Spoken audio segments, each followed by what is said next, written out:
लगता है कि हिंदू जो फेस्टिवल्स हैं, हिंदू जो त्योहार हैं, वो जानकर टारगेट किए जाते हैं। होली पे ज्ञान देते ही है, पानी बर्बाद हो रहा है, खून बर्बाद होता है, बकरों का ज्ञान नहीं देते। आपने तो कहा था कि सुतली बम फोड़ देंगे उनके मुंह पे लगाकर। हमने 10 फोड़े। हम बहुत उल्टे आदमी हैं। लेकिन तौकीर रजा ने ही ये कहा था कि जो दीपावली है वो प्रकाश का पर्व है, रोशनी का पर्व है, धमाके का पर्व नहीं है। फिर वही बात, पटाखे से भी तो प्रकाश ही निकलता है। अब वो थोड़ी देर के लिए निकले वो बात अलग है, फुलझड़ियाँ प्रकाश ही तो देती हैं। अब रही बात धमाके, बम के धमाके होते हैं तब ये ज्ञान नहीं देते। इस देश में बम के धमाके हो रहे हैं तब ज्ञान नहीं देते। पटाखों के धमाके से इन्हें दिक्कत हो गई। प्रकाश का पर्व तो हमने दीपक भी जलाए। अब उन्हीं में से एक ज्ञान देते हैं कि जितना दीपावली पर अयोध्या में तेल और घी जलाया गया उतना गरीबों में बांट देते, भला हो जाता। अगर हम ज्ञान देते कि जितना बकरे काटते हैं वही रुपया अगर गरीबों में देते तो भला हो जाता, तो उनको आग लग जाती। लेकिन अगर वो शब बारात में यही आतिशबाजी करते हैं तब वो उसमें नहीं सुनते, वो उसमें उन्हें मजा आता है। और उसके साथ साथ इनके ही जब किसी फिल्म स्टार की फिल्म आती है तो उसमें ये आतिशबाजी करते हैं। कुछ फिल्मकारों ने भी बयान दिया, फिल्म वाले आए, पटाखे नहीं फोड़ना चाहिए, जानवर डर जाते हैं और पटाखे नहीं फोड़ना चाहिए, प्रदूषण हो जाता है। हमें बड़ी बुरी लगी। हमने कहा क्या धूर्त आदमी है, खुद की पिक्चर जब रिलीज होती है तो ये पटाखे फोड़ते हैं। आज ये वीडियो बना के ज्ञान पेल रहे हैं। हिंदुओं को अब समझना पड़ेगा इन दो मुखी अजगरों से।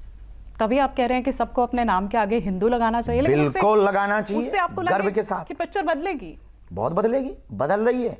हिंदू बदल रहा है, हिंदू एकजुट हो रहा है और होगा। जब तक नहीं होगा तब तक हम इनका पीछा नहीं छोड़ेंगे। और हमारा सनातन इतना अद्भुत है, यहाँ हमेशा बदलाव होते रहे। बाल विवाह प्रथा राजा राम मोहन राय ने हमेशा बदलाव होते रहे, बंद हो गई। सती प्रथा बंद हो गई। जो कुरीतियां थी हम लोग बलि प्रथा पे हमारे सब साधु संत महात्मा संतों और हिंदुत्व के प्रति कार्य करने, बलि प्रथा पे हम लोग कार्य कर रहे हैं।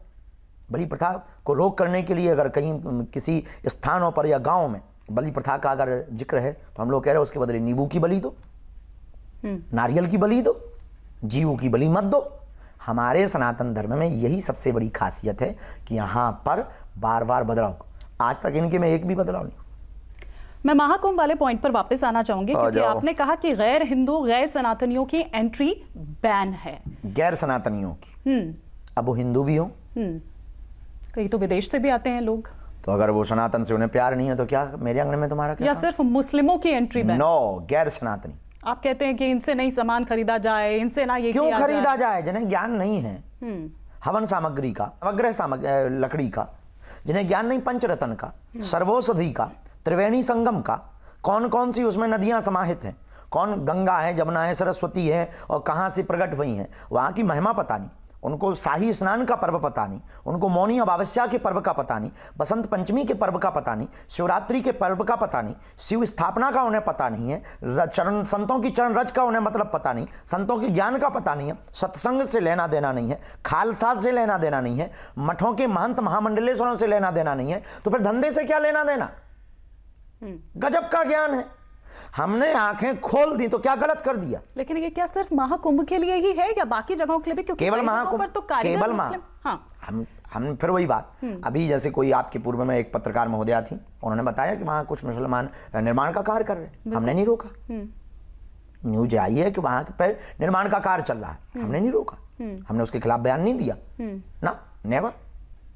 अरे भाई कर रहा है वो उनकी कला है, पर हमने उस 1 महीने के पर्टिकुलर अनुष्ठान में मस्जिदों को कई बार हिंदू बना सकते, बनाते भी होंगे, ऐसा हमें न्यूज नहीं मिली है, पर बनवाना चाहिए उनको। मस्जिदों का निर्माण होता है तो हिंदुओं से बनवा ले। अच्छा, घर वापसी हिंदुओं तो के भी कारीगर हैं। घर वापसी तो अभी थोड़ी देर पहले ये बात हुई थी ना कि उन्होंने ये इस्लाम कबूल करवा दिया, ये करवा दिया, लेकिन घर वापसी की जहां तक बात है वो तो आपने भी अभी हाल ही में कराई है कई परिवारों की। हाँ। और आप ये कहते हैं कि उनके पूर्वज भी सनातनी थे, लेकिन मौलाना मदनी साहब ये कहते हैं कि सबसे पुराना जो मजहब है वो इस्लाम है। हमारे गांव में एक आदमी था, छन्नू लाल, मर गया है, तो वो अपने आप को पूरी दुनिया का अमीर समझता था। अब वो कहता था कि हमसे अमीर कोई नहीं है, हम इस देश के प्रधानमंत्री। अब वो हमेशा जो है प्रधानमंत्री की तरह चला करता था। खैर वो मर गया, बात अलग है, पर वो जिंदगी भर यही कहता रहा कि मैं प्रधानमंत्री हूँ, पर बेचारा कभी भी मंत्री नहीं बन पाया। तो अपनी बातों को बढ़ा चढ़ा के कोई भी बोल सकता है, सत्य आखिर सत्य होता है। इनसे 500 साल 1000 साल बाद का कोई प्रमाण पूछ लेंगे तो दांत निकल आएंगे। अपने से 5000 साल पुराना गीता का उपदेश रखा हुआ है और उसके सबूत भी। इससे इतर मैं आपसे न्यूज़ नेशन की मुहिम है जिसकी आपने भी काफ़ी तारीफ की है, ऑपरेशन पाखंड। अच्छा। हमारे एक एंकर है रोहित रंजन, आपके पास आए भी थे मिलने के। मिले। लेकिन आजकल आप पर्ची कम निकाल रहे हैं, क्या क्या कारण है? नहीं, आप आ नहीं रहे, हम दरबार बहुत चला रहे हैं जगह जगह। आपको निकलवाना हो तो चलो।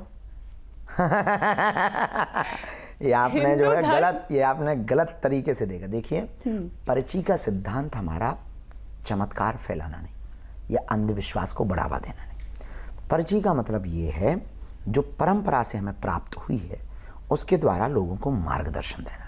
हम कोई चमत्कार नहीं करते, भगवान चमत्कार करता है। इस देश में बहुत सी ऐसी पद्धतियां रही। परकाया प्रवेश की पद्धति आदि जगत गुरु शंकराचार्य के पास थी। ये पर्चा वाली पद्धति भगवान महर्षि वाल्मीकि जी से शुरू हुई है। इसके लॉजिक को समझना है। महर्षि वाल्मीकि जी आदि कवि हैं। उन्होंने पर्चे पर लिख कर रखा था कि आने वाले समय में रावण का वध करने के लिए राम होंगे, सबरी के घर जाएंगे, इसलिए उन्हें आदि कवि कहते। आदि कवि का मतलब जो पहले लिखते। उन्होंने रामायण की रचना पहले की थी। ये वो पद्धति है। हमारे पास और कोई पद्धति नहीं। ना हम ब्रेन पढ़ पाते, ना हम दिमाग पढ़ पाते, ना हम कोई चमत्कार का दावा करते, ना हम किसी सिद्धि का दावा करते। जो हो जाता वो भगवान की इच्छा से, और ये हर आदमी के पास पावर है। मतलब ये कहीं से सीखा नहीं है आपने? हम सीखने का कोई विषय ही नहीं है। सीखने से थोड़ी होता है। सीखने से अगर होता तो घर घर बागेश्वर बाबा हो जाते। सीखने से नहीं होता है। ये तो गॉड गिफ्टेड है, भगवान का दिया हुआ प्रसाद है और सबको मिलता है। ये कोई ऐसे ही नहीं कि केवल हम पे पर पर्टिकुलर। No, never. कोई भी साधना करके पा सकता है, कोई भी हनुमान जी की भक्ति करके पा सकता है। लेकिन इसको पाने का मतलब ये नहीं है कि आप अंधविश्वास को बढ़ावा दें। इसको पाने का मतलब ये नहीं है। हमने तो ये भी कहा हमारे पास जो सामर्थ्यता है, हम चाहते इस देश की सेवा करें। हमारे पास जो सामर्थ्यता है, इस देश में आने वाले प्रपंच, होने वाले हमले, होने वाली अव्यवस्थाएं, उनके लिए कोई हमसे पूछे। निश्चित रूप से हम देश के लिए, हित के लिए कार्य। अभी तो हमने अपनी टीम को भी बोला है एक मेल बना करके इस देश में एस्ट्रोनॉट अंतरिक्ष यात्रा के लिए जो इसरो काम कर रहा है उसमें अगर कहीं हमारी भूमिका लगे तो अनऑफिशियली, चूंकि हमारे पास कोई लॉजिक पढ़ाई नहीं है साइंस की, तो अनऑफिशियली आप हमारी मदद ले सकते हैं। हमें कोई दिक्कत। आखिरी सवाल मैं आपसे करना चाहूंगी, क्योंकि ऑपरेशन पाखंड की मैं यहाँ पर बात कर रही हूँ। आपने कहा भी पर्ची निकालने के लिए, तो मैं अपनी पर्ची की तो नहीं, लेकिन आप चूंकि इतनी तारीफ अगर करते हैं उस मुहिम की, आपको बार बार बुला रहे हैं, तो आपको आना चाहिए रोहित के शो पर। हमने बिल्कुल कहा, बेझिझक कहा, चाहे जब आ सकते हैं, चाहे जब। हमारा उद्देश्य जो है हम कभी भी स्टूडियो में गए नहीं। आप हमारा कहीं भी दरबार लगे, दिल्ली में लगता है, मुंबई में भी हम आते हैं, तो बेझिझक आप आ सकते हैं। हम जहां है अपनी पूरी टीम लेकर के आए, हम आपको जो है पूरा हॉल देंगे, लाइट साउंड एंड सर्विस देंगे, आपको व्यवस्था देंगे। जैसे यहाँ पे भी कैमरा दिए, आपको लाइट दी, आपको यहाँ पर हमने व्यवस्था दी। हम आपको पूरी आपकी पब्लिक को बैठने के लिए लोगों की व्यवस्था देंगे। हम जहाँ हैं वहां बेझिझक, और कोई भी अन्य आदमी नहीं आएगा। आप अपने लोग लेके आए, हमें कोई दिक्कत नहीं। आप चाहे जब, हमारा दर खुला है। और उसके लिए आपको बागेश्वर धाम भी नहीं आना है कि हमारी शक्ति केवल धाम पे काम करती हो। ये भी आप सुन लो, हमारी शक्ति सब जगह काम करती है। तो आप यहीं आ जाएं स्टूडियो में, और यहीं दिल्ली में ही बैठे। ये हमारा नहीं है, हम आपको बता दें, ये हमारा नहीं है स्टूडियो। आप आ सकते हैं बेझिझक, हमें कोई दिक्कत नहीं। जो हम पे है वो हम बताएंगे, जो हमारे पास कृपा है वो हम जताएंगे। बेझिझक आ सकते हैं, छीलेंगे भी तरीके से। ठीक है, मैं आपका मैसेज आगे पहुंचा दूंगी अपनी टीम को भी और रोहित को। नहीं, आप हमसे कन्वे कर सकते हैं, बेझिझक कर सकते हैं, उसमें कोई संदेह। लेकिन एक उसकी फूहड़ता से बचने के लिए कुछ उसमें ऐसे फूहड़ लोग होते हैं जिनसे संवाद का कोई स्तर नहीं होता है। एक संवाद का स्तर होता है। संवाद स्तरहीन लोगों से बात करने में कई बार ऐसा लगने लगता है कि अब उनके जो भाई, जैसे कुत्ता काट ले तो क्या करोगे? कुत्ते को थोड़ी हम काटेंगे, इंजेक्शन लगा के घर पे लेट जाओ। तो स्तरहीन जो फुअरता, जिनको इन सब के प्रति बहुत ज़्यादा सकारात्मकता नहीं है, तो उनको देखना चाहिए, आना चाहिए, प्रश्न करना चाहिए। पर कुतर्क करने वाले लोग, देखो, जिन्हें मानना है वो सहज बस मान जाएंगे, जिन्हें नहीं मानना उनको कितने भी प्रमाण दे दें। और हमने तो इस देश में प्रमाण दिए, कई बार चैलेंज सही, और ठीक आपके आने के पहले भी हमने राजस्थान में चैलेंज लिया पत्रकारों के बीच में।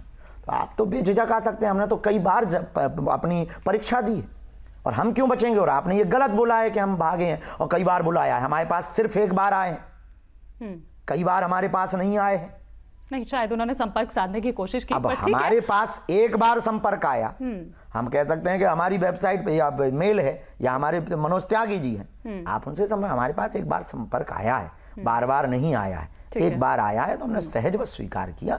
आपने कहा है तो हम सहजवश स्वीकार करते हैं, क्योंकि हम बहुत बार चैलेंज ऑलरेडी दे चुके। सीता से ज्यादा तो हमने परीक्षा दी, माता सीता से ज्यादा।